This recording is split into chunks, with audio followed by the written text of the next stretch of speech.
Friends, ನೀವು ಯಾವತ್ತಾದರೂ egg ಬುರ್ಜಿಯಿಂದ ಈ ರೀತಿಯಾಗಿ ಪರೋಟ ಮಾಡಿದ್ದೀರಾ? ನಿಜವಾಗ್ಲೂ ಫ್ರೆಂಡ್ಸ್, ಇಷ್ಟೊಂದು ರುಚಿ ಆಗುತ್ತೆ ಅಂತ ನಾನು ಅಂದ್ಕೊಂಡೇ ಇರಲಿಲ್ಲ. ಸುಮ್ಮನೆ ಟ್ರೈ ಮಾಡೋಣ ಅಂತ ಮಾಡಿದೆ. ಬಟ್ ರುಚಿ ಮಾತ್ರ ಸಖತ್ತಾಗಿತ್ತು ಫ್ರೆಂಡ್ಸ್.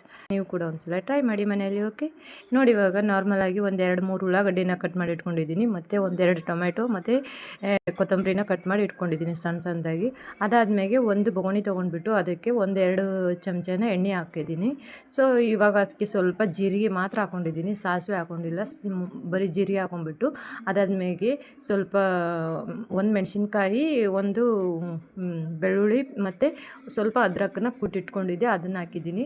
ಅದಾದಮೇಲೆ ಉಳ್ಳಾಗಡ್ಡಿನ ಹಾಕಿದ್ದೀನಿ. ಉಳ್ಳಾಗಡ್ಡಿ ನಾವು ಕೊಯ್ದಿಟ್ಕೊಂಡಿದ್ವಲ್ವ ಅದನ್ನು ಹಾಕಿದ್ದೀನಿ. ಅದಾದಮೇಲೆ ನಾನು ಸ್ವಲ್ಪ ಫ್ರೈ ಮಾಡ್ಕೊಳ್ತಾ ಇದ್ದೀನಿ. ಕಲರ್ ಎಲ್ಲ ಚೇಂಜ್ ಆಗಬೇಕು. ಇದು ಉಳ್ಳಾಗಡ್ಡಿದೇನಿದೆಯಲ್ಲ ಈ ರೀತಿಯಾಗಿ ಸಾಫ್ಟಾಗಿ ಆಗಬೇಕು. ನೋಡಿ ಇವಾಗ ಸ್ವಲ್ಪ ಸಾಫ್ಟ್ ಆಗಿದೆ. ಸೊ ಇವಾಗ ನಾನು ಕೊತ್ತಂಬರಿನ ಹಾಕ್ಕೊಳ್ತಾ ಇದ್ದೀನಿ, ಟೊಮೆಟೊನ ಹಾಕ್ಕೊಳ್ತಾ ಇದ್ದೀನಿ. ಟೊಮೆಟೊ ಕೂಡ ಸ್ವಲ್ಪ ಬೆಂದು ಮೆತ್ತಗಾಗಬೇಕು ಅಂತ ಸ್ವಲ್ಪ ಉಪ್ಪು ಮತ್ತು ಅರಿಶಿನ ಹಾಕ್ಕೊಂಡಿದ್ದೀನಿ. ರುಚಿಗೆ ತಕ್ಕಷ್ಟು ನೀವು ಖಾರದ ಪುಡಿನ ಹಾಕ್ಕೊಳ್ಳಿ.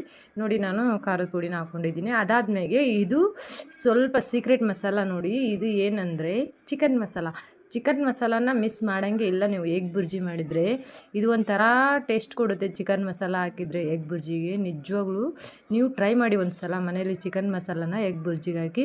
ಸೊ ಆವಾಗ ನನಗೆ ಹೇಳಿ ಕಮೆಂಟಲ್ಲಿ ಬಂದು ಹೆಂಗೆ ರುಚಿ ಇರುತ್ತೆ ಅಂತ, ಆಯಿತಾ? ನಂಗೆ ಮಾತ್ರ ಎಕ್ಸ್ಪೆಷಲಿ ತುಂಬ ಇಷ್ಟ ಚಿಕನ್ ಮಸಾಲ ಎಗ್ ಬುರ್ಜಿಗೆ ಹಾಕೋದು. ಸೊ ಅದಕ್ಕೋಸ್ಕರ ನಾನು ಕಂಪಲ್ಸರಿ ಹಾಕ್ಕೊಳ್ತಾನೆ ಇರ್ತೀನಿ. ಸೊ ಇವಾಗ ನಾನು ಒಂದು ಸ್ವಲ್ಪ ಕೊತ್ತಂಬರಿನ ಹಾಕ್ಕೊಂಡಿದ್ದೀನಿ. ನೋಡಿ ಗೈಸ್, ನೋಡಿ ಎಷ್ಟು ಚೆನ್ನಾಗಿ ಬಂದಿದೆ ಅಂತ. ಸೊ ನಾವು ಹೀಗೆ ಕೂಡ ತಿನ್ಬೋದು ಚಪಾತಿಗೆ.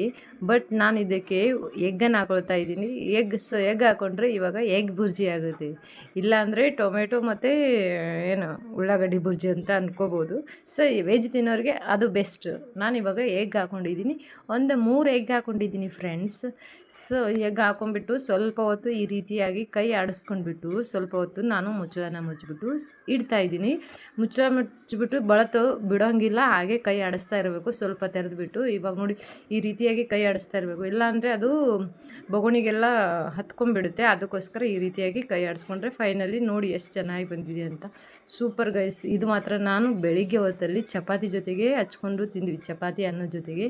ಬಟ್ ಇನ್ನೂ ಸ್ವಲ್ಪ ಸಾಯಂಕಾಲ ಹೊತ್ತಿಗೆ ಉಳಿದಿತ್ತು. ಸೊ ಅದನ್ನು ನಾನು ಒಂದು ಸ್ವಲ್ಪ ಏನಾದರೂ ಸ್ಪೆಷಲ್ ಮಾಡಬೇಕಲ್ಲ ಅಂತ ಚಪಾತಿ ಹಿಟ್ಟೇನಾದಿರ್ತೀವಲ್ಲ ಅದನ್ನೇ ತೊಗೊಂಡ್ಬಿಟ್ಟು ಅದರೊಳಗೆ ಈ ರೀತಿಯಾಗಿ ಸ್ಟಫಿಂಗ್ ಮಾಡಿಬಿಟ್ಟು ಅದನ್ನು ಈ ರೀತಿಯಾಗಿ ನಾನು ಪ್ಯಾಕ್ ಮಾಡ್ಕೊಂಡ್ಬಿಟ್ಟು ಈ ರೀತಿಯಾಗಿ ನಾನು ಸ್ಟಫಿಂಗ್ನ ತುಂಬಿಕೊಂಡು ಇದನ್ನು ಸ್ವಲ್ಪ ಒಣ ಹಿಟ್ಟನ್ನು ಹಾಕ್ಕೊಂಡ್ಬಿಟ್ಟು ಈ ರೀತಿಯಾಗಿ ನಿಧಾನವಾಗಿ ಲಟ್ಟಿಸ್ಕೊಳ್ತಾ ಇದ್ದೀನಿ. ನಿಧಾನವಾಗಿ ಲಟ್ಟಿಸ್ಕೊಳ್ಳಿ, ಯಾಕಂದರೆ ಈ ಟೈಮಲ್ಲಿ ಸ್ವಲ್ಪ ಕಿತ್ತಾಗೋ ಚಾನ್ಸಸ್ ಇರುತ್ತೆ.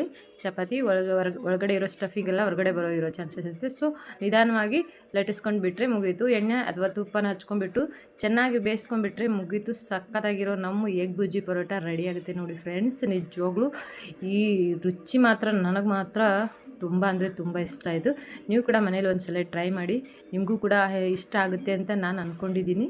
ನೋಡಿ ಸ್ಟ್ರಕ್ಚರ್ ಎಷ್ಟು ಚೆನ್ನಾಗಿ ಬಂದಿದೆ ಅಂತ, ಒಳಗಡೆ ಸ್ಟಫಿಂಗ್ ಎಷ್ಟು ಚೆನ್ನಾಗಿ ಎಲ್ಲ ತುಂಬಿಕೊಂಡಿದೆ ಅಂತ. Super guys.